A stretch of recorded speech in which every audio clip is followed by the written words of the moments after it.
Dechrau Dio. Diolch yn y Dio Dduw am y fraint yma. Unwaith eto cael dod i ti ac yn ni'n cyflwyno'n hamser i ti ac yn gofyn i ti drigarhau i ddod lawr un plith. Tywallt ysbryd arnom, i ni'n gofyn hyn ôl trwy enw ac heiddiant ein harglwydd Iesu Grist. Amen. Gwnewch ni ddechrau trwy ganu'r emyn rhif 266. Dyro i ni weld o'r newydd, mae ti arglwydd yw ein rhan. 266 gen i sefyll i'w chanu.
Croeso un gwasanaeth ar ôl yr oedfa fe fi'n aluniaeth ysgafn drws nesaf yn y neuad. Yn hytrach na'n cwrdd gweddi misol arferol, fe fyddwn ni'n cynnal ein gwasanaeth diolchgarwch y mis nesaf. Felly, nos Iau, Hydref yr ail ar 15, Hydref 17, fyddwn ni'n cynnal ein hoedfa bregethu, gwasanaeth diolchgarwch yma yn y capel, ac fe fydd y parchedig Martin Williams yn pregethu. Fydd hoedfa nesaf pnawn Sul ym hanner awr 3. Nawr, wrth i ni gymryd y casgliad, gwneud ni ganu trar ein heistedd emyn rhif 141, 141. Amen.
Nid fi ddywysodd yr emyn, ond mae'r emyn yn addas iawn i'r darlleniad.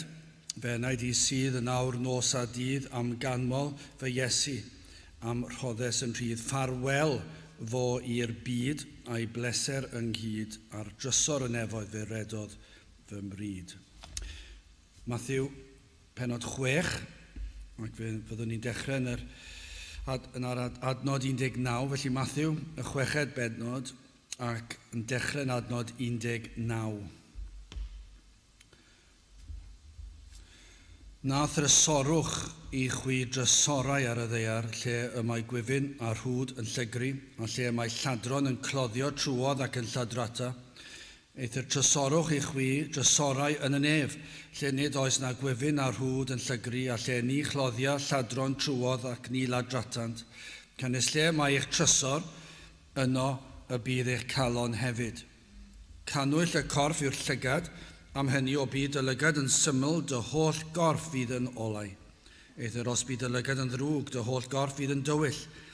Am hynny os bydd y goleuni sydd ynot yn dywyllwch, pa faint fydd y tywyllwch. Ni ddichon neb wasanaethu dau arglwydd, canis naill ai efe ag asa y naill ac y gar y llall, ai efe am lun wrth y naill ac esgelusa'r llall, ni ellwch wasanaethu Duw a mamon. Am hynny meddaf I chwi, na ofelwch am eich bywyd, pa beth a fwytaoch, neu pa beth a yfoch, neu am eich corff, pa beth a wisgoch, onid yw'r bywyd yn fwy na'r bwyd, na'r corff yn fwy na'r dillad. Drychwch ar adar y nefoedd o blegyd nid ydynt yn hau, nac yn medi, nac yn cywain I ysguboriau, ac yma eich tad nefol yn ei porthi hwy, onid ydych chwi yn rhagori llawer arnynt hwy. A phwy ohonoch gan ofalu a ddichon chwanegu un cifydd at ei fantioli. A phaham yr ydych chwi yn gofalu am ddillad, ystyriwch lili'r maes, pa fodd y maent yn tyfu, nid ydynt nac yn llyfurio nac yn nyddu. Eithir yr wyf yn dywedyd I chwi, na wisgwyd Solomon yn ei holl agoniant fel un o'r rhai hyn. Am hynny, os dillada Duw felly lysieun y maes, yr hwn sydd heddiw, ac yfori a fwrir i'r ffwrn, ond I ddillada efe chwi yn hytrach o lawer, o chwi o chydig ffydd. Am hynny na ofelwch, gan ddywedyd beth a fwytawn, neu beth a yfwn, neu a pha beth yr ymddilladwn. Canis yr holl bethau hyn y mae'r cynhedloedd yn ei ceisio, o blegyd gwir eich tad nefol fod arnoch eisiau'r holl bethau hyn. Eithir yn gyntaf ceisiwch deyrnas Duw, a'i gyfiawnder ef, a'r holl bethau hyn a roddir I chwi yn ychwaneg. Na ofelwch gan hynny dros dranoedd, canis tranoedd a ofala am ei bethau hun, digon i'r diwrnod ei ddrwg ei hun. Byddai bendith Duw ar ei air sanctaidd ef. Gadewch ni nawr droi at ein harglwydd mewn gweddi. I ni yn diolch I ti o Dduw am y cyfle unwaith eto cael dod ger dy fron o flaen gorseddfainc yn llawenhau. Mae gorseddfainc o ras yw hi gan dy fod ti yn Dduw sydd yn llawn trigaredd, yn llawn cariad, yn un sydd yn hir ymaros. Ac I ni yn diolch I ti felly o Dduw am dy trigaredd tuag ato ni, dy drigaredd yn yr efengil sanctaidd wedi darparu ffordd iachawdwriaeth ar ein cyfer, ein bod ni yn gallu dod ger dy fron, yn gallu dod â deisyfiadau ein mawl ger dy fron ac yn dod i'th gwmniaeth, i'th bresenoldeb, nid trwy unrhyw heiddiannau, unrhyw ymdrechion, neu pwy ydym ni, neu beth I ni wedi wneud, gan na fydd y gobaith gennym petai hynny y sefyllfa, ond I ni yn dod ger dy fron trwy heiddiannau, y dy fab a'n gwaredwr yr arglwydd Iesu Grist. Ac I ni yn diolch I ti felly ein bod yn gallu dod at o'r seddfainc yn fel rhai sydd wedi gwisgo a'i gorchuddio yn llwyr yng nghlogyn cyfiawnder ymherffeithrwydd dy fab a'n gwaredwr. Ac felly o Dduw, I ni yn diolch I ti am y golchiad hwnnw, am yr maddeuant sydd i'w gael yn yr arglwydd Iesu Grist. Ac yn dod felly fel dy blant,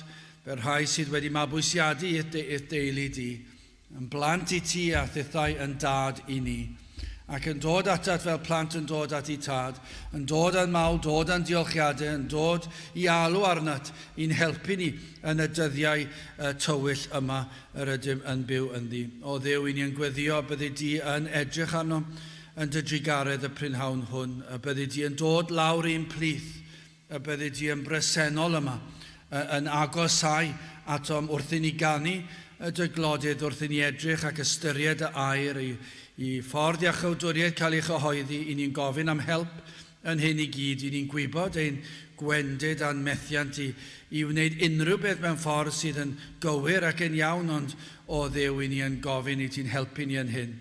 I'n helpu ni i da addoli di mewn ysbryd a gwirionedd. Na fydd ein meddyliau yn crwydro, na fydd blinder corfforol yn taro, na fydd pryderon ac ofnau y byd yma yn llethu ein meddyliau.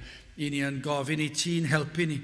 Hyd yn oed yn ystod yr awr fechan hon, i ni'n gofyn i ti ddod a'n helpu ni i dyfoliannu di ac i cael cymdeithas ath ydi i fwynhau dy bresenoldeb, y byddwn ni'n gallu dweud a gallu tystio i'r ffaith ein pwrpas ar y ddeiar yw dy ogoneddu di at fwynhau, ac i ni'n gofyn y byddwn ni'n gallu dweud ein bod wedi mwynhau cael bod yn dy bresenoldeb y prynhawn hwn. Tyrd felly o Dduw, tyrd lawr ein plith, i ni'n galw arno ti, dywallt ysbryd arno mi ddod yn ôl i'r wlad hon, i ti ddiwygio'r wlad hon unwaith eto, i beri y bydd pobl yn cael eu tynnu ata ti trwy dy ras sydd yn anorchfygol. Felly o Dduw, i ni'n cyflwyno'n hoedfa, cyflwyno'r holl ddydd i'r ofal di, yn gofyn i ti fendithio bob un oedfa yma heddi a dros y wlad gyfan lle mae dy blant yn cyfarfod, lle mae'r dy air yn cael ei chyhoeddi yn ffyddlon, i ni'n gofyn y byddi di yn bendithio dy blant ar hyd a lled o wlad a'r byd. Tyrd felly, bendithio diogelan hamser nawr, i ni'n gofyn hyn oll trwy enw ac heiddiant ein harglwydd Iesu Grist. Amen.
Dewch ni ganu emyn rhif 228, pa feddwl, pa madrodd, pa ddawn, pa dafod all osod i maes, mor felys, mor helaeth, mor llawn, mor gryf yw ei gariad a'i ras. 228, gyn ni sefyll i'w chanu.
Bydd am testyn o'r Efengil yn ôl Matthew, y 6 benod ac adnod 24. Matthew, penod 6 ac adnod 24. Ni ddichon neb wasanaethu 2 arglwydd, canes naill ai efe ac a sa y naill, ac a gar y llall, a efe am lun wrth y naill, ac esgelusa'r llall. Ni ellwch wasanaethu Duw a mamon. Nawr, fe ddywedodd J.C. Ryle, y mae troseddu agored o gyfraith Duw yn lladd miloedd, ond y mae bydolrwydd yn lladd degau o filoedd. Na, mae hwnna'n yn ei ddweud yn ddigon clir fod cyfraith Duw, bod pobl yn torri cyfraith Duw, ac fe fydd hyn yn arwain at filoedd o bobl yn cael eu lladd, a hynny yn rhagwyddoldeb yn gwynebu colledigaeth, ond beth mae'n dweud yw fod bydolrwydd yn lladdegau o filoedd. Dyna pa mor ddifrifol yw bydolrwydd. Ac y mae e mor wir. Ac fe welwn hyn mor eglur o fewn yr eglwys heddiw. Ac wrth edrych ar gyflwr y wlad, edrych ar y ddwy, ochr yn ochr, y wlad a'r eglwys, i ni'n gweld dirywiad tu hwnt i ddychymyg. Y mae pobl yn dweud wrth edrych ar y byd, hyd yn oed pobl bydol, di-grefydd, yn dweud beth sydd yn digwydd yn y byd. Mae'r pethau sydd yn digwydd yn hirt, dwi ddim yn gwneud synwyr. Mae yna lanast ym mhobman. A dyna fe fydd yr byd yn ei ddweud. Ac wrth edrych ar wleidyddiaeth yn sicr yn yr 10 diwetha, mi fydden nhw'n dweud beth sydd yn mynd ymlaen. Ym mhob gwlad, mae yn ofnadwy, y safon a'r dadle. Chi'n gwylio'r newyddion ac yn gwrando ar arweinyddion, yn gweiddi ar ei gilydd a pob math o bethau, ac yn anghytuno, ac i chi meddwl rhain sydd yn arwain y wlad, beth sydd yn digwydd. Ac yna chi'n edrych ar ganlyniad arweiniaeth y wlad, ac chi'n gweld y llanast o fewn cymdeithas. Ond yna, does dim syndod bod hwnna'n wir, achos na gyd sy'n rhaid chi wneud yw edrych ar yr eglwys. Ac onid dyna yw ein cyfrifoldeb ni, ni'n edrych ar y wlad, a'r llanast sydd yn y wlad. Pam felly? Wel, edrychwch ar yr eglwys. Mae'r eglwys yn waith hyd yn oed. Does dim syndod fod y wlad wedi dirywio gymaint. Does dim syndod, does dim llawer o halen ar ôl, nag oes. Does dim llawer o leini mewn byd tywyll. Does dim llawer o halen i biro ac i lanhau ac i gadw'r wlad i ni'n byw ynddi. Dyma beth ni'n ei weld yn gyffredinol yn y wlad heddiw yw diffyg effaith halen. Dyw'r eglwys ddim bellach wedi ymwahanu o'r byd. Ac felly o ganlyniad, i ni'n gweld y byd a chymdeithas fel ag y mae e. A mae'n ddigon hawdd i'r eglwys yn soundio'n dda iawn, ond dyw i brotestio yn erbyn ambell i benderfyniad yma'r wlad yn ei wneud. Mae hwn yn anfoesol. Ac eto i gyd, pam fod y wlad mor anfoesol? Oherwydd bod yr eglwys wedi colli yr elfen honno o halen. Dydyn ni ddim yn cael effaith o biro dim mwy. Pam felly? Bydolrwydd. Beth sydd wedi digwydd yn yr eglwys? Y mae unrhyw broffes yn dderbyniol bellach. Ac y mae unrhyw fywyd yn dderbyniol. Does dim prawf o unrhyw beth bellach. Ac y mae rhai sydd yn gwneud proffes yn byw yn y byd, yr union yr un fath a'r byd ei hun. Felly does dim syndod fod y wlad wedi mynd mor bell. Ac yna, Petai chi dim ond yn meddwl rhaid y gawden o sut oedd ein gwlad ni. A'r holl fendith fuodd yn ein gwlad ni a bellach. Does bron dim tystiolaeth ar ôl yn ein gwlad fod na fendith wedi bod. O'n i'n eistedd yn yr ystafell gynt ac wedi bod yn trafod gyda plant yn yr ysgol yn ddiweddar Tryweryn a'r digwyddiad erchyll honno pan benderfynodd Lerpwl foddi pentref yng Nghymru. A dweud i ni eisiau mwy o ddŵr, A beth wnaethon nhw? Mynnu fod trigolion Tryweryn yn gadael eu capel, a'i hysgol, a'i siope, a'i ffermydd, ac yn ei dweud, ewch i fyw rhywle arall, mae angen dŵr ar hynny. Ac i chi meddwl, mae Tryweryn gafodd ei foddi yn llwyr gyda dŵr. Dŵr wedi llenwi'r holl cwm. Ac ambell waith, falle pan mae'r tywydd yn braf iawn. Falle welwch chi ryw fath olion, dwi'n siŵr, dwi'n credu ambell waith chi'n gweld ryw gyfeiriad bod na fywyd Cymreig mewn pentref wedi bod, a pobl yn mynd i'r capel, a mynd i'r ysgol, a mynd i'r siop. Ond gan amlach chi'n mynd i weld pan mae dŵr drosto fe, mynd i cael ei foddi. Mae'n ofnadw gafodd ei foddi, dim mater gwleidyddol yw hwn nawr, nid stori felly, beth mae'n atgoffa fi, nath e feddwl, beth mae e fel yng Nghymru? Mae e fel petai rhywun wedi dweud, mae'r un drwg di dwi'n meddwl, beth am foddi'r eglwys? Beth am i ni lenwi Cymru gyda dŵr o fydolrwydd? Beth am i ni cael gwared ar bob un o unrhyw beth ysbrydol? Ac mae fel rhyw fath o Tryweryn anferth wedi digwydd dros y wlad i gyd. Dyw pobl ddim hyd yn oed yn gwybod fod capeli'n bodoli, achos nawr bellach be chi'n ei weld, yw fflatiau wedi cael ei roed yn y capeli, rhyw siop carpedi wedi cael ei roed yn y capeli. Yng Nghaerdydd, mae yna tŷ bwyta a lle i feddwi wedi cael ei enwi y capel. Ac mi roedd e'n le, fi'n credu fi oedd yn had bregethu na pan roedd e'n Nghapel, ond beth yw e nawr? I chi'n cael peint yno nawr, i chi'n cael gwydyr o win yno nawr, chi'n cael pryd o fwyd yno nawr, a dwi'n pobl ddim yn gwybod bod yn arfer fod yn Nghapel. Beth sydd wedi digwydd? Mae fel petai rhywun wedi dweud, beth am i ni ddod â bedolrwydd a boddi'r holl wlad. Ond nid yw hynny wedi digwydd. Mae bedolrwydd wedi dod ac wedi boddi ein gwlad ni. Mae'r eglwys yn meddwl eu bod nhw'n cerdded ar y llwybr cul, ond mae'r llwybr llydan reit drws nesaf. Ac mae yna un droed ar y llwybr llydan. Nawr, ni'n gwybod yn athrawieithol, dyw hwnna ddim yn bosib.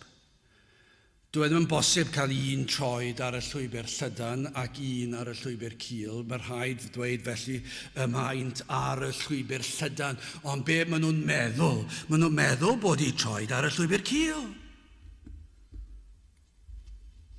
Grandewch be dwedodd Iesu Grist. Ni ddichon neb wasanaethu dau arglwydd. Cynnes naill ai efe ag a sa y naill ac a gar y llall, a efe a ymlun wrth y naill ac a esgelusa'r llall, ni ellwch wasanaethu Duw a mamon. Nawr, ga i ddweud hyn. Beth mae'r adnod na? Yn y Gymraeg, mae'r dechrau'r adnod braidd yn anodd i roi'r pwyslais. Pan ni'n dweud ni ddichon neb wasanaethu, mae'n hawdd iawn i ni i ddarllen, i lithro dros y ni ddichon. Dwi ddim yn swndio mor ddifrifol yn y fersiwn yma gan William Morgan. Fo'r fersiwn William Morgan yn wych a'r gorau gallwch chi gael, siwr fod yn unrhyw iaith. Ond o ran pwyslais, efallai petawn ni'n byw rhai blynyddoedd yn ôl, efallai byddai'r pwyslais wedi bod yn fwy clir, ond yn ein iaith ni nawr, falle, dwi ddim mor amlwg, a ddim yn aml mae hwnna'n digwydd, falle dyma'r unig tro, falle, dwi ddim yn siŵr. Ond be mae'n ei olygu yw, does neb yn gallu gwasanaethu dau arglwydd. Dyna be mae'n dweud. Does neb yn gallu. Nid, sylwch, peidiwch â gwasanaethu dau arglwydd.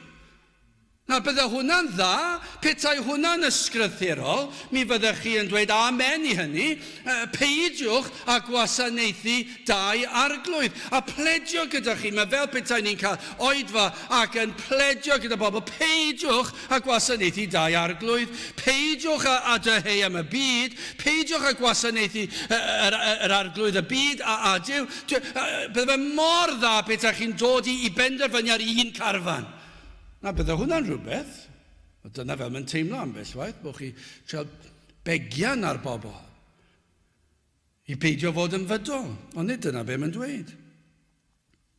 Dwi ddim yn dweud, ceisiwch osgoi gwasanaethu dau arglwydd, achos mae'n anodd yn y byd yma, a triwch eich gorau, da chi, newch eich gorau.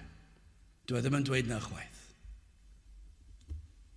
Be mae'n dweud yw, does neb yn gallu, dwi'n yn bosib. Dydych chi ddim yn gallu gwasanaethu dau arglwydd pam y mae yn amhosib. Dwi ddim yn bosib. Felly, gai ofyn i chi ar y cychwyn, pwy ydych chi yn ei wasanaethu? Pwy ydych chi yn ei wasanaethu? Wel, yn gyntaf, hoffwn ni edrych ar broblem dyn ac yna datganiad Iesu Grist ac yna yn olaf ac yn fyr un ffordd. Wel, problem dyn, wel, mae angen i ni gychwyn yn y cychwyn yn does. Petawn ni yn mynd i'r mynyddoedd ac yn crwydro yn y mynyddoedd ac yn ffeindio bod ni wedi mynd ar goll. Mwyn ffeindio'n ffordd adre, mae gyda ni broblem. Os nad ydyn ni'n gwybod i ba le i dro, i ba gyfeiriad i fynd, neu ble i ni yn y lle cyntaf, i ni mynd i ffeindio fe'n anodd i ffeindio'n ffordd, ond ydyn ni? Mae hwnna'n ddarlun ddigon clir. Os nad ydych chi'n gwybod beth yw'r man cychwyn, yna mae yna broblem. A mae hyn mor bwysig i ddeall ble ydym ni arni o'r cychwyn heddiw. Beth yw ein sefyllfa ni? Ac i ni'n gwybod beth yw man cychwyn dyn o ganlyniad cwymp dyn, pan nath Duw creu y byd, ewch nôl i Genesis i'w ddarllen fe gewch chi adroddiad digon manwl yno yn disgrifio yn union beth ddigwyddodd i'r byd yma. Fe nath dyn bechu ac fe achosodd pechod effaith fawr ar y meddwl, ar ein gallu ni. Dyna oedd falle y man cychwyn, allech chi ddweud, y meddwl, yr ymenydd. Fe effeithiodd pechod yr ymenydd, y meddwl i ddechrau, gallwch chi ddweud, effeithiodd y bopeth, effeithiodd yr corff, ond fe effeithiodd y ffordd i ni'n meddwl ac yn ystyried ac yn resymu ein deallusrwydd ni. A dyma un o ganlyniadau mwyaf fe greuwyd Duw dyn uwchben anifeiliaid. Mae dyn yn gallu siarad ac yn gallu resymu ac yn gallu gweithio pethau allan ac i ni'n gweld bod hwnna'n amlwg o ganlyniad i hanes y byd. Dydych chi ddim yn gweld cŵn yn adeiladu tai, chi ddim yn ei gweld nhw, chi ddim yn gweld nhw'n gyrru car, ac felly ni'n gallu gweld y gwahaniaeth rhwng anifel a dyn. Fe creuodd Duw dyn mewn ffordd arbennig uwch ben yr anifeiliaid. Fe roddodd enaid i ni, ond fe roddodd e feddwl i ni. Ond ers y cwymp, fe effeithiodd e'n meddwl ni. Dydyn ni ddim yn gallu deall na'r hesymu yn y ffordd ysbrydol cywir. Dyw dyn ddim yn gallu meddwl yn iawn ac yn glir. Bellach, mae dyn yn cael ei reoli gan ei ddeheuadau, ei ddymuniadau. Neu, os ych chi eisiau dweud, dyma beth sydd yn rheoli dyn, yw ei serchiadau a'i chwant. Ni'n gwybod hynny, ni'n gwybod bod yn wir. Petai rhywun yn dod mewn i ddadlau, ni'n gwybod gwastraff amser byddai dadlau gyda nhw, achos ni'n gwybod bod yn wir. Hanes yn profi'r peth. Ni'n gwybod bod yn wir. Beth sydd yn rheoli, os ydw i'n teimlo, tipyn bach yn flinedig, dwi'n mynd edrych ar ôl fy hunan. A dyma beth, falle bod y pen yn dweud, na, mae'r rhaid i ti wneud dweud, na, mae'r corff yn dweud, mae fy serchiadau yn dweud, mae fy chwant yn dweud, mae'r hyn sydd ti fewn i fi'n dweud, na, edrych ar ôl dy hunan. Ac felly beth ni'n neud, ni'n edrych ar ôl dy hunan. Neu os ni'n gweld rhywun arall gyda rhywbeth, ni'n genus, achos mae fy serchiadau eisiau fe, dwi eisiau cael beth sydd ganddyn nhw. Ac felly dwi'n mynd allan o fy ffordd i'w gael e. Fe na i weithio ti'n bach yn galetach. Pam nid achos bod ymhen yn dweud, achos bod fy serchiadau yn dweud. Dwi eisiau cael mwy o glod. Dwi eisiau cael clod pobl. Ac felly mae yna rhywbeth tu mewn i fi, fy chwant am glod. Dydy dyn ddim yn ymddwyn yn y modd y creuwyd i'r pwrpas y creuwyd I ni gweld hyn mor aml, pobl galluog I ni'n darllen yr rhain sydd yn dod i'r newyddion, arweinyddion y byd. Pobl mwyaf pwerus y byd, ac yna ni'n ffeindio mas ambell waith tra bod nhw'n rheoli, a tra bod nhw'n arwain y byd, y wlad, neu falle chydig wythnosau ar ôl nhw orffen, mae rhywun yn dweud, I chi'n gwybod beth wnaethon nhw? Tor priodas, anffyddlondeb, a mae yna rhyw fanylion erchill yn dod allan. A beth oedd hwnna? Pobl clyfar iawn, galluog tu hwnt, pwerus iawn, ond wedi colli y gallu I reoli. a rhesymu'n iawn. Fe wneud hwn, dinistrio fy ngyrfa, ond sdim ots, achos well ni cael pleser am yr eiliad. Beth yw hwnna? Dyna effaith y cwymp. Mae di effeithio'r meddwl, ac mae bod di'n dal yn gallu fod yn glyfar i weithio pethau allan, ond ddim y pethau sy'n cyfri, dim y materion pwysica, yr ysbrydol. Maen nhw'n gwybod yn y pen nad yw hwn y llwybr cywir, ac yn fodlon colli popeth, colli teulu falle, oherwydd ei serchiadau a'i chwant. Dyma sydd yn rheoli. Mae calon di nawr gyda gogwydd at y tywyllwch, ac fe ddaw amryw, falle, i ni'n gallu tystio i hwn, amryw ddadleuon i'n pen, i ben dyn. Mae'r dadleuon yn dod lawr o'r galon, a mae'r ddadl yn dod, mae'r pen yn meddwl am rhywbeth ac yn dweud, nad yw hwn ddim yn dda iawn, dylen ni ddim wneud hyn, ond mae'r ddadl yn dod o'r galon. Mae'n iawn. Ti'n heiddi fe. Ti di gweithio'n galed. Mae eisiau ymlacio tipyn bach. Ti'n heiddi cael y wobr yma. A mae'r galon, mae'n gallu perswadio'n diwe. Mae'n gallu perswadio'r pen. Dwi ddim yn cymryd lot o perswad i'r galon perswadio'r pen. Mae'r pen wedi golli di. Mae'r cwymp, mae pechod wedi llygru'r pen, y meddwl, a dyw'r pen ddim yn gallu wneud, a mae'r galon yn teyrnasu, a mae'r gogwydd yn y galon at dywyllwch. Ac y mae dyn wedi ddallu o'r gwirionedd. Dwi ddim yn gallu weld i'w ddweud y gwir, dwi ddim eisiau weld e. Dyna pa mor bwerus yw pechod yn y galon. Nid yw dyn yn gallu gweld na deall ffeithiau sydd yn gwbl amlwg. Dyma enghraifft arall i chi. Ddarllenes i fe chydig ynghynt. Gwrandewch ar hwn. Mae hwn mor amlwg yn diwe. Petai chi mynd ac yn siarad gyda'r byd, mi fydde'r byd yn cytuno gyda chi ar egwyddor dwi'n mynd i ddarllen nawr. Mi fydden nhw'n cytuno. Adnod 19.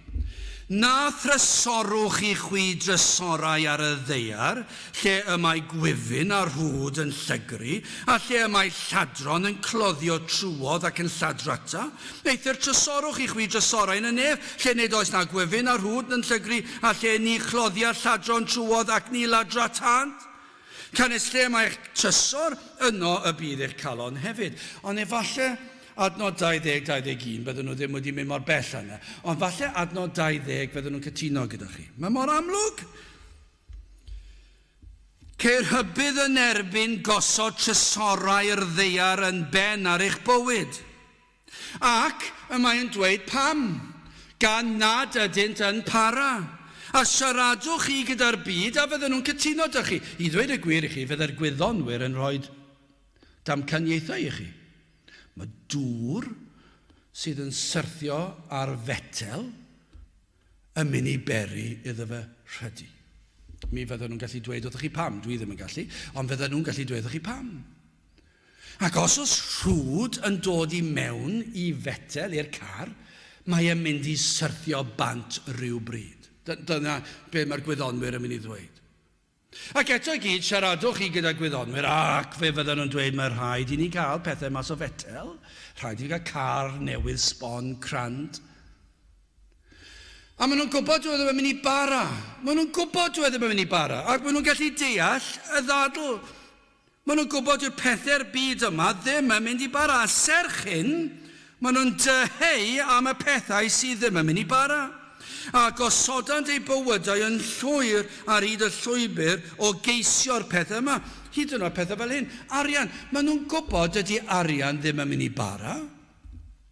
Maen nhw'n gwybod bod peryglon fe all y banc syrthio a bod colli'ch arian. Os ych chi'n rhoi eich arian ddim mewn i'r banc a chi'n prynu tai. Ac yn sydyn iawn mae'r farchnad dau yn colli gwerth. Ac felly falle bod ti falle 5 mlynedd nôl werth 300,000, falle erbyn hyn dwi'n werth 150,000 ac wedi colli hanner i werth. Mae hwnna'n bosib, mae'n digwydd mewn sawl gwlad. Digwyddiadau yn digwydd yn sydyn iawn. Mae pobl yn gwybod hynny. A maen nhw'n meddwl, beth sut allai wneud i fe arian bara? Ac yna maen nhw'n rhoi i bywyd. Mae'r rhai yn gweithio mor galed, gweithio oriau diri mwyn cael cyflog fawr, ac yna'n syrthio'n farw. Ond dyw'r arian ddim yn gallu mynd gyda nhw.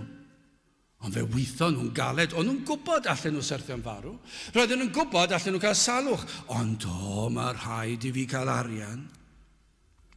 Yr un peth gyda prydferthwch, mae rai pobl yn rhoi prydferthwch yn meddwl dyna popeth. Maen nhw'n meddwl dyma yw fy niw i prydferthwch a maen nhw wedi cael ei geni digwydd bod yn brydferth. Ac wrth nhw fynd yn hi, maen nhw'n dechrau gweld, mae'n wallt i mor prydferth ac yn gwisgo dillad prydferth. Ond mae fel betai, maen nhw'n rhoi popeth iddo fe, maen nhw'n rhoi holl bwyslais. Chi'n gweld trwy'r ysgol, trwy'r coleg, ac i ni'n ei weld, ni'n gweld cymeriadau. Oedden nhw'n boblogedd, roedden nhw'n meddwl, mae nhw oedd y peth gorau yn y byd, achos oedd nhw'n digwydd fod yn bert, dwedwch, neu beth bynnag yw'r un peth i fechgyn. Gyda cyn i chi daro 30, mae yna gwallt bach gwyn yn dechrau ymddangos. Dwi'n siŵr ges i wallt gwyn pan o'n i'n 24. Cyn i fi fod yn 30, roedd yr ochrau wedi mynd. Nawr mae pobl yn dod i'n tŷ ni ac yn gweld llun priodas ar y wal. Ac maen nhw'n sefyll na. Ac maen nhw'n gofyn, pwy yw hwn ar y chwith? Maen nhw'n nabod yr un ar y dde. Dyn nhw ddim yn nabod yr un ar y chwith. A dwi'n mynd 30 o flynyddoedd yn ôl oedd e. Doedd ddim yn amser hir. Ond dwi ddim yn edrych dim byd tebyg i fel oeddwn ni pryd ni. A mae'r croen yn dangos bod heneiddio wedi digwydd. Dyw prydferthwch ddim yn para'n hir. Dydy edrych yn ifanc ddim yn para'n hir. Dydy arian ddim yn para'n hir. Ond dwi'n yn prynu dim i chi o werth. Falle newch chi gael cartref neu car neu gwyliau neu beth bynnag, ond bydd e ddim yn gallu prynu pethau pwysica.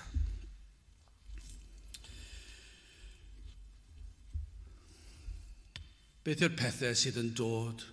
Yr hwd sydd yn dod i mewn. Mae salwch, henaint, marwolaeth.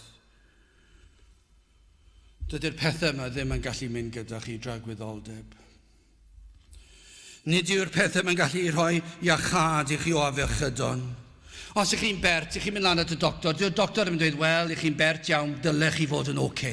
Dwi ddim yn dweud na, sdim un doctor yn mynd i ddweud na ydych chi. Sdim un doctor yn mynd i ddweud, wel, ti wedi bod yn y gamffard yn amlwg, mae gen ti gyhyrau mawr, cryf. Dyle ti fod yn iawn gyda'r afiechyd yma. Fi'n gwybod bod yn ofnadw afiechyd, ond dyle ti fod yn iawn, ti'n gryf. Neu bod chi'n mynd mewn at y doctor ac yn dweud, mae gen i gyfrif banc anferth i am y triniaeth gorau. Gan amla, dwi ddim yn gweithio fel yna. Chi'n clywed yn pobl cyfoethog sydd yn cael rhyw afiechyd ac ddim yn goroesi. Dwi ddim yn dod â hapusrwydd. Dwi ddim yn dod â hapusrwydd. Siaradwch chi gyda phobl cyfoethog, poblogaidd, llwyddiannus, ac yna maen nhw'n gorfod cydnabod, doeddwn ni ddim yn hapus.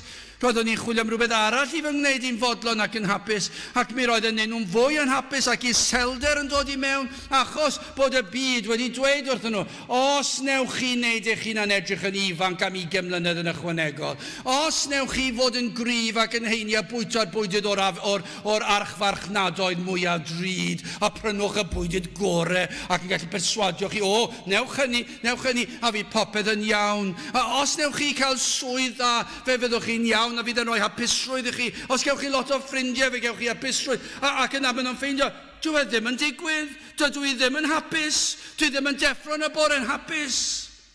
Ond mae'r byd wedi dweud wrthoch chi, i fod yn rhoi hapusrwydd i chi, a fe fydd yn rhoi bywyd llawn a pwrpas i chi. Dyna yw Duw y byd, mamon, cyfoeth, pleser, chwant.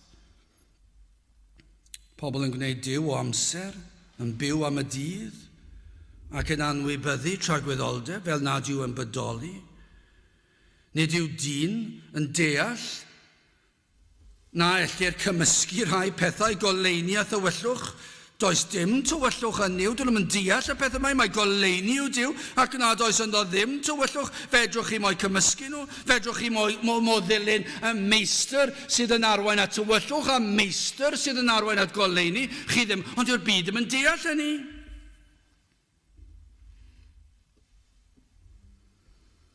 Dywed efallai meddwl am y pethau yma ar wely angau, mae dyn yn dweud, falle na ystyried y pethau yma maes o law. Pan fyddai'n hun, pan fydd fwy o amser gen i. Matthew 5:5 dweud, gwyn ei byd yr rhai addfwyn cynnes hwy a etifeddant y ddeiar. Ond dwi'n mynd sylweddoli na, mae'r Cristion sydd wedi ddeall yn mynd i etifeddu'r ddeiar.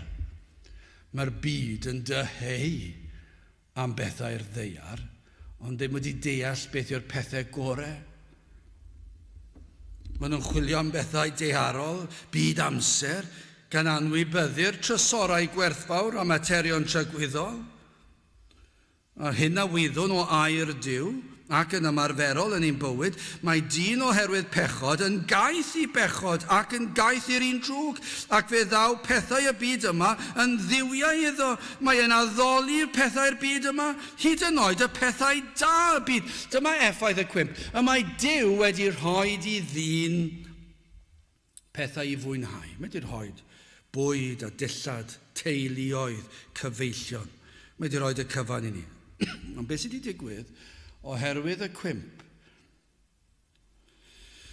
y mae dyn wedi gwneud y pethau hynny yn ddiwiau, wedi gwneud dillad yn ddiw, wedi gwneud bwyd yn ddiw, wedi gwneud teulu yn ddiw, wedi gwneud cyfeillion yn ddiw, poblogrwydd yn ddiw. Mae wedi gwneud y pethau yma yn ddelwau, ac fel y dywed Jes i'r ail, y mae'r byd a'i bethau yn distrywio'r enaid. Hyd tragwyddoldeb. Mae fe wedi boddi'r wlad. Yn yr oes i ni'n byw yn ddi, falle fwy nag unrhyw oes arall, y mae bydolrwydd wedi rheoli'r wlad. Materoliaeth, bydolrwydd, chwant. Marc 8:36. Canis pales sad i ddyn os ennill yr holl fyd a cholli ei enaid ei hun. Pales sad sydd yna. Pa elw sydd yna, os gewch chi bopeth yn y byd yma, ac yna colli'ch enaid, y mae byd amser yn fer, ond mae'n fer, mae'n hedfan. Hanner canrif a mwy dwi wedi byw ar y ddaear, a ble rath yr amser yna, dwi'n cofio dyddiau nôl fel ddoi. Ac os byw am hanner canrif arall, allai ddweud hyn, ni'n gwybod o braw fe fydd hwnna lot gynt ar hanner canrif gyntaf. A petawn ni'n cael canrif ac yn cael yr holl gyfoedd a phoblogrwydd a phopeth yma'r byd yn taflu ato chi. Pa lesad sydd yna os enillwn ni'r holl fyd a cholli'ch enaid. O, gyda'ch chi symud ymlaen datganiad Crist.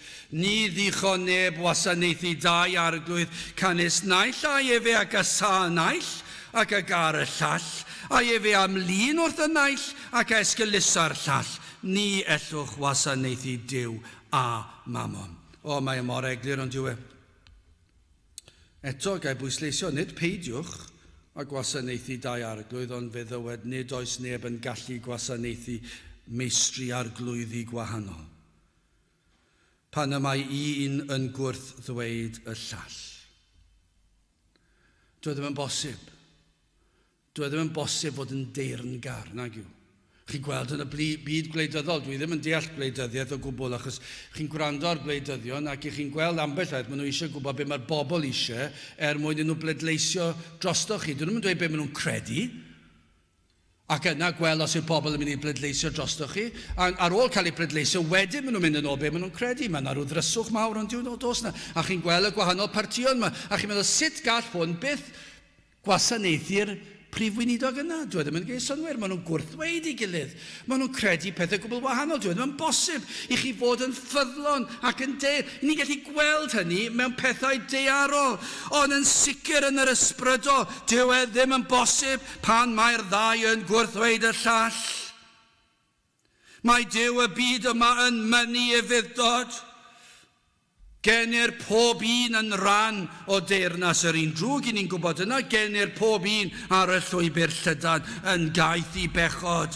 Dyna sydd yn naturiol i ddyn y gogwydd yma at bechod. Maen nhw'n teimlo'n gytrefol ar y llwybr yma. Ond yn heyrnas yr arglwydd, nid oes modd bod yn rhan o deyrnas yr arglwydd, ac hefyd dilyn teyrnasiad yr un drwg. Ni allwn fod yn rai sydd yn dilyn a cheisio ac ymdrechu a'n holl nerth i fwynhau'r pethau'r ddaear yma. Gwelir hyn ym mhob man, y brwdfrydau tuag at y byd, y teyrngarwch at bethau'r byd. O, chi'n ei weld e? Y mae'r byd yn deyrn i'w deyrnas. Ond nid yw hwnna'n wir, mae'r byd mor ffyddlon i'r byd. O, ceisiwch chi ferniadu pethau'r byd i'r bydol. Dyn nhw ddim yn ei licio fe. Maen nhw'n ei gymryd yn bersonol. Maen nhw'n dweud, pwy chi ferniadu ni am wneud hwn a wneud y llall. Mae'n anhygoel.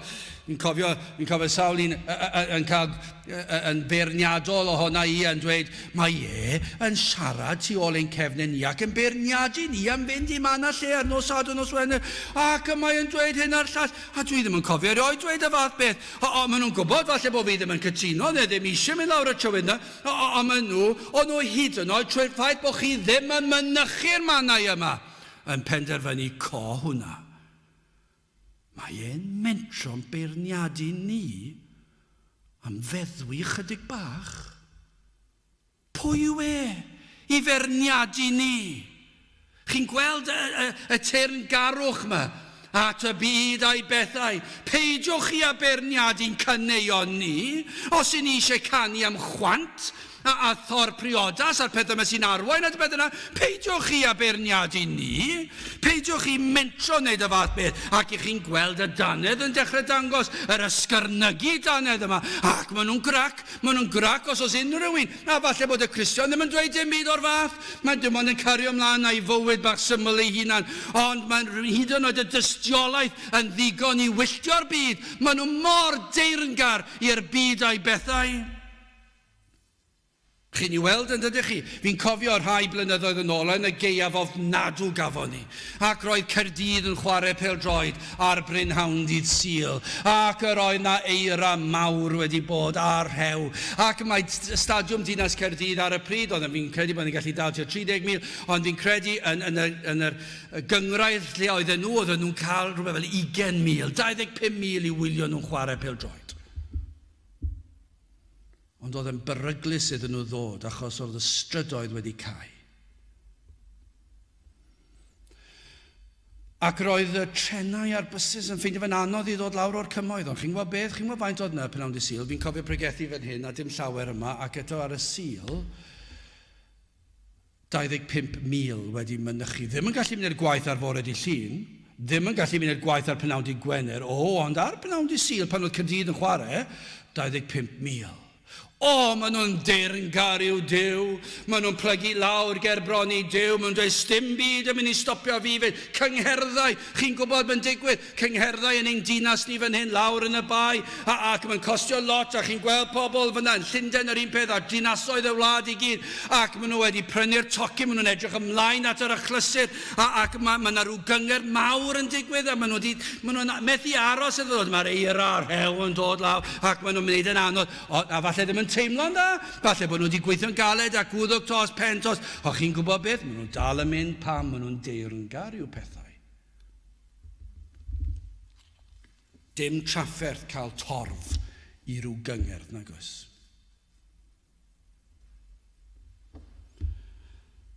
Siope yn dweud siarad yn ddiweddar bod rhyw sêl sy'n mynd i fod mlaen chydig o ddyddiau. Allwn ni fentro dweud hyn pan ych chi'n cyhoeddi bod yna rhyw sêl anferth yn mynd i fod yn y dre. Does dim eisiau lot o hysbys nag oes. Does dim eisiau lot. Os newch chi ddweud bod yna sêl fawr yn mynd i fod, i chi mynd i gael bobl i ddod yn eu cannoedd miloedd. Doedd ddim yn anodd cael torf, ond edrychwch arno ni fan hyn. Prif ddinas Cymru. 100,000 o Gymru Cymraeg.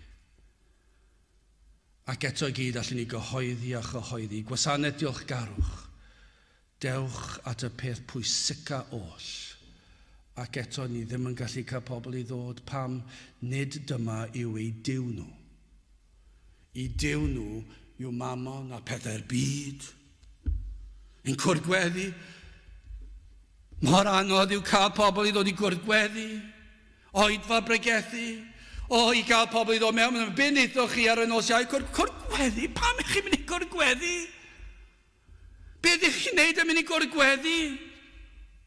O na fyddai'n cyrraedd ni'r un peth am yr byd, ni gallu cyhoeddi fe, ac mae pobl yn dod. Mae'n mor anodd i cael un i ddod i glywed yr efengil, ond mae'n mor anodd. Mae bron iawn i ni dod yn ein gwlad, i gwlad y diwygiadau, bron iawn i ni'n syrthio off ein cader ni os ni'n gweld un yn dod i oedfa bregethu. Os oes un yn dod i mewn, i ni methu credu'r peth. Mae un wedi dod yn gwlad y diwygiadau, un yn dod i wrando'r gair. Dyw yn cael ei ffrigethu, ffordd iachawdwriaeth, sut fedrwch chi cael bywyd trygwyddol, heddwch a Dyw, ac eto stym diddordeb dyn nhw. Ond beth awn ni'n cyhoeddi yma wythnos nesaf, fod rhyw grŵp pop enwog Cymraeg yn dod, ac bod ni'n mynd i cael rhyw gyngerdd yma, gwerin popeth bynnag yw e, a bod ni'n cael speakers ar hyd y lle yma, microfonau, ac bob math o bethau, ac bod ni'n dweud fydd na ddiod bach ar y diwedd, fentra i fydd ar lle'n orlawn. Ond pan ni'n dweud, ni'n dweud wrthych chi sut i beidio mynd i uffern a sut i fynd i'r nefoedd. Daw neb. Mae'n wyrth os daw un. A dyna'r ateb i fe. Yw gwyrth, ni'n gwybod na ta beth. Gwyrth yw e, os daw un person mewn. Ond mae'r dasg yr anodd i ni, ond yw e, fedrwn ni ddim perswadio, mae gafael Dyw y byd yma mor dyn. Fedrwn ni ddim perswadio'r un enaid i nod i ddod mewn i'r oedfa, heb sôn am unrhyw beth arall i gredu ni. O, mae angen i Dduw ddod.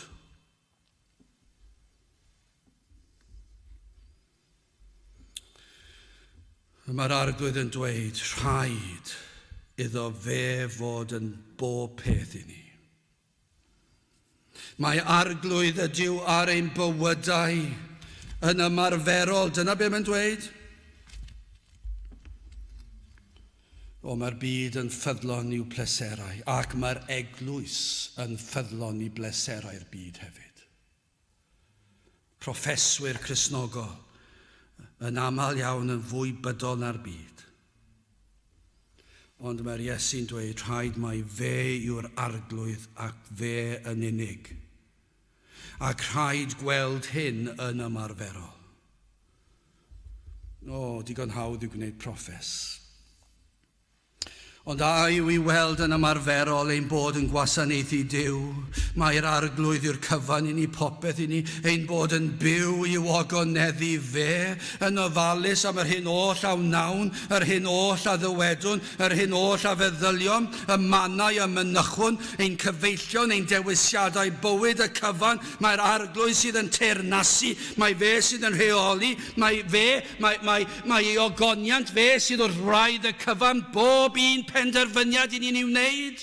O'r lleiaf i'r mwyaf, neithiwr yn siarad ar pobl ifanc yn mynd trwy llyfr Thomas Watson, ond ni'n siarad i ogoneddu Dyw a'i fwynhau am beth. Beth yw gogoneddu Dyw? I ogoneddu Dyw yw ildio iddo i ddechrau, i'w wasanaethu fe, a'i fod ef yn rheoli bob rhan o'n bywydau, o'r lleiaf i'r mwyaf, o olchi llestri i'r mannau o gwaith a'n dewisiadau bywyd. Y cyfan. Bod Dyw yn y cyfan, dyma beth mae'r arglwydd yn dweud. Ni ellwch wasanaethu dau arglwydd, dyw e ddim yn bosib. Rhaid gweld i bwy chi'n gwasanaethu ac yn ildio. Dyma sydd yn ddisgwyliedig. Rhufeiniad 12:1. Am hynny rwyf yn atolwg i chwi frodyr trigareddau Dyw, roddi ohonoch eich cyrff yn aberth byw, sanctaidd, cymeradwy gan Dduw, yr hyn yw eich rhesymol wasanaeth chwi. Mae e'n rhesymol. Dyma'r lleiaf. Dyma'r man cychwyn. Ein bod yn rhoi ein bywydau yn aberth byw, sanctaidd, wedi ymwahanu o'r byd a'i bethau. Mae'r arglwydd sydd yn teyrnasu yn ein calonau. Mae Ioan hefyd yn ei ddweud fel ag y mae e. Dyma'r problem dy'r ysgrythyr. Mae rhyw Beibl rhyfedd wedi cael ei ddefnyddio a'i chyhoeddi yn yr oes i ni'n byw ynddi, achos dwi ddim yn siŵr sut i chi'n gallu dod ac osgoi beth mae'r adnod yma. Dwi'n gwrandewch ar yr adnod yma, 1 Ioan 2 adnod 15. Na cherwch y byd, na'r pethau sydd yn y byd. Ac yna, petai hwnna ddim yn ddigon glir, mae Ioan yn dweud, o char neb y byd, nid yw cariad y tad ynddo ef. Os yw'r gogwydd cyson yma, a'r esgusodi cyson bod hwn yn dderbynio, ac y dyheu a'r serchiadau yn teyrnasu tuag at y byd, beth mae Ioan yn dweud yw nid yw cariad y tad yno. Hynny yw, dydych chi ddim yn Gristion. Fedrwch chi ddim fod. Chi ddim yn gallu gwasanaethu mamon a Duw. Ond falle ydych chi ddweud, wel, mae'r Iesu wedi dweud na, ac mae'r Efengil Matthew wedi recordio fe, Luc, gallech chi fynd ymlaen. Ac yna, wel, mae Ioan wedi dweud, wel, beth am Iago te? Iago 4:4. Chwi odyn nebwyr a godyn nebwragedd, oni wyddo chwi fod cyfeillach y byd yn elyniaeth i Dduw. Pwy bynnag gan hynny a ewyllysio fod yn gyfaill i'r byd, y mae yn elyn i Dduw. Felly, dwi ddim yn gwybod sut fedrwch chi osgoi hyn, ond os ydyn ni'n gyfeillion ar byd a'i bethau ac yn gwneud Duw o mamon, yna yr ydym yn elynion i Dduw. Dwi ddim yn dweud efallai nad yw cariad y tad ynoch. Dwi ddim yn dweud dim byd o'r fath, mae'n dweud nid yw cariad y tad ynoch. Yr ydych yn helynion i Dduw. Ni ellwch wasanaethu dau feistr, y naill neu'r llall. Y byd bydolrwydd, i ni'n gwybod y mae'n dinistrio'r enaid. Dwi wedi dweud rhoed y darlun yma o'r blaen, o'r llong danfor. Pwrpas llong danfor yw i fod yng nghanol moroedd y byd, yng nghanol o dan y tonnau. A dyna pwrpas y Cristion, i ni fod yn y byd. Dwi ddim yn deall yr elfen o'r eglwys sydd yn dweud rhaid i ni ddod allan o bopeth. Mae'r ysgrythyr yn ddigon clir i ni fod fel goleuni ac fod fel halen. I ni fod yn y byd, ond ddim ymhethau'r byd. Dyna wahaniaeth. A be mae'n dweud, mae Cristion fod yn y byd, yn sefyll yn y byd, yn y gwaith, yn y teuluoedd, yn ein strydoedd, yn ein hysgolion ni, yn ein hysbytau ni, yn ein swyddfeydd ni, y mae angen i'r Cristion fod yn halen y ddeiar, yn oleuni mewn lle tywyll, tynnwch i'r elfen honno mas o'r tywyllwch sydd yna, y pydru sydd yn mynd i ddigwydd, os nad yw'r sanctaidd yno. Beth mae'r eglwys yn ei wneud heddi yn dweud, mae rhaid i ni ofalu am ein hunan. Na, i ni'n ymddiried yn sofraniaeth Duw, ac i ni am cael sancteiddrwydd yma yng nghanol y byd. Ond y broblem yw hyn, dyma beth sydd wedi digwydd yn yr eglwys. Mae'r eglwys fel llong danfor yn y môr. Ond beth sydd wedi digwydd, os ys dŵr y môr yn mynd mewn i'r llong danfor, mae'n suddo ac yn boddi. A dyna beth sydd wedi digwydd yr eglwys. Yr oedd yr eglwys yn y byd. Ond be maen nhw wedi gadael i digwydd? Maen nhw wedi caniatáu i'r byd dod mewn i'r eglwys. Ac mae'r eglwys wedi suddo. Dyna be mae bydolrwydd yn ei wneud. Mae'r eglwys wedi camddeall yn llwyr yn Duw. Bob ochr o'r eglwys. Dim syndod bod yn edrych fel bod y wlad wedi foddi'n llwyr. Yn fyr iawn i orffen un ffordd. Ioan 14:6 yr Iesu a ddywedodd wrtho ef, mae fi yw'r ffordd a'r gwirionedd, a'r bywyd. Nid yw neb yn dyfod at y tad ond trwy fi. A dyma sydd yn rhedeg trwy'r ysgrythyr un ffordd yn unig, a hynny trwy'r arglwydd Iesu Grist. Ni ddicho neb wasanaethu dau arglwydd, canes naill a efe a gasa naill ac a gar y llall, a efe am lun wrth y naill ac a esgelusa'r llall. Ni ellwch wasanaethu Duw a mamon. Os yw yr Iesu yn waredwr arnoch, yna y mae yn arglwydd arnoch, ac fe fydd ffrwyth i'w weld, fe fydd arwyddion o fywyd ysbrydol, ac i chi'n chwilio am bywyd. Dydyn ni ddim yn dweud bod na perfeithrwydd? Na, gydyn. Dydyn ni ddim yn dweud na. Dydyn ni ddim yn dweud bod na llwyr ddealltwriaeth o bopeth? Na, wrth gwrs, chi'n chwilio am fywyd, am oleuni. Ydych chi'n blasu halen, chi'n gwybod yn syth, yn dydych chi? Os chi wedi rhoi mymryn o halen yn eich te yn lle siwgr, chi'n gwybod yn syth. Chi'n blasu fe. Os chi'n gweld mymryn mewn bowlen bach, chi'n rhoi mymryn o'ch bus chi fyna, blasu fe, halen yw hwnna, chi'n gwybod yn syth. Chi'n chwilio am arwyddion o fywyd ysbrydol. Mae hwn yn gwasanaethu'r arglwydd ac mae yn sychedu am gyfiawnder. Fe fi tebygolrwydd teuluol. Mae hwn wedi fabwysiadu deyrnas Duw. Mae hwn yn siarad yr iaith. Falle ddim yn berffedd ar y funud, ond mae'n siarad yr iaith. Mae'n edrych fel un o blant Duw. Yn rhan o deyrnas yr arglwydd. Yr arglwydd yn broffwyd ac yn offeiriad ac yn frenin arno. O dros dro yw pethau'r byd, pethau'r ddeiar yma. Ni fydd un o'r rhain o unrhyw werth wrth wynebu'n hanad lolaf. Fydd pethau'r ddeiar yma ddim o unrhyw werth wrth gamu o fyd amser i dragwyddoldeb, prydferthwch, cryfder corfforol, pa les fydd rhain wrth wynebu tragwyddoldeb a dod wyneb yn wyneb ar creawdwr. Dychmygwch rhywun yn camu tragwyddoldeb a maen nhw ar weliangau ac yn cael llygad am y tro olaf ac mae'r frest yn codi ac yn mynd lawr am y tro olaf. Ac ar ei gwely angau ac yna maen nhw'n codi llygad. Pa werth fi dweud, oedd gen i swydd dda. Mi roedd pawb yn edrych lan ata i. Mi roedd gen i gyfrif banc weddol gryf. Mi roedd gen i enw da o fewn cymdeithas. Mi roeddwn i hyd yn oed yn grefyddol. Pa les yw'r rheini? Meddyliwch dod wyneb yn wyneb â Duw a meddwl y bydd eich arian, eich enw da, eich cyfoeth, eich cyfeillgarwch, eich poblogrwydd o unrhyw werth wrth ddod wyneb yn wyneb â Duw. O feddwl y gallwch dalu am faddeuant pechodau. Mae ddeiant am anwybyddu ei berson, ei ddydd, ei air, ei efengil.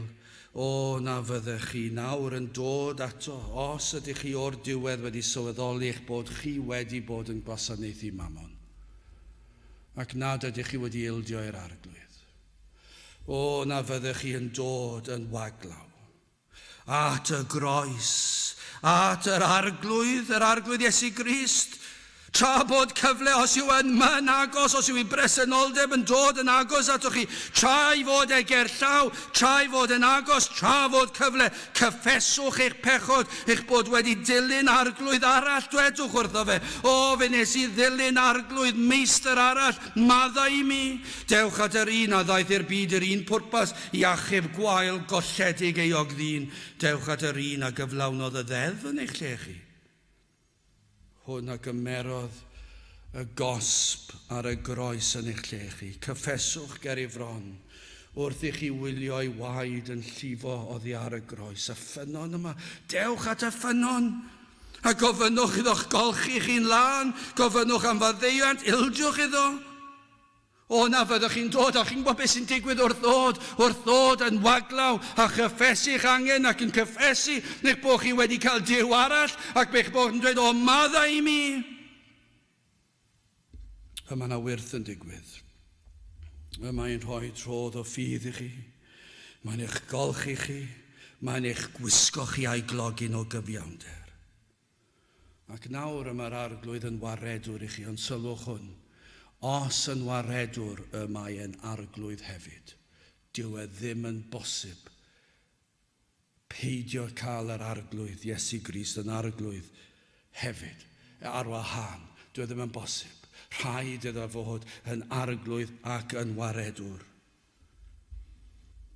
Dyna'r wyrth sydd yn digwydd.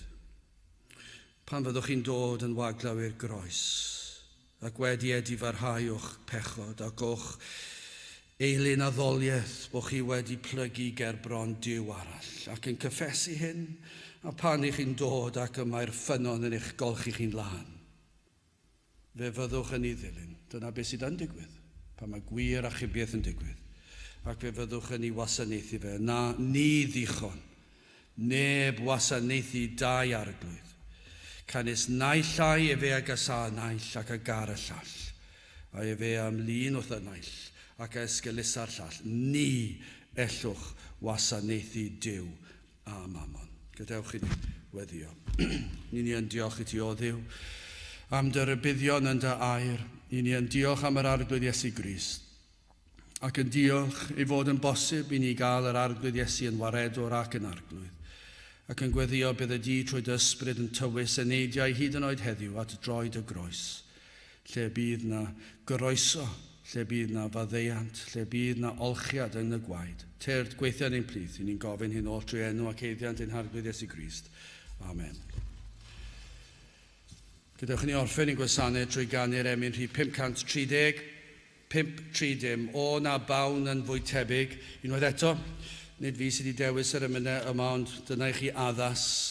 O, petai ni'n gallu dweud, o na fydde'r eglwys yn fwy tebyg i Iesu Grist yn byw, yn llwyr gysegri mywyd i wasanaethu Duw. Nid ei fwyn ei hunan y daeth i lawr i'r ne, ond rhoi ei hun yn aberth dros eraill wnaeth efe. 530 yn ei sefyll uwchani.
A nawr bydd i ras ein harglwydd Iesu Grist a chariad Duw a chymdeithas yr Ysbryd Glân fod gyda chwi oll hyd byth.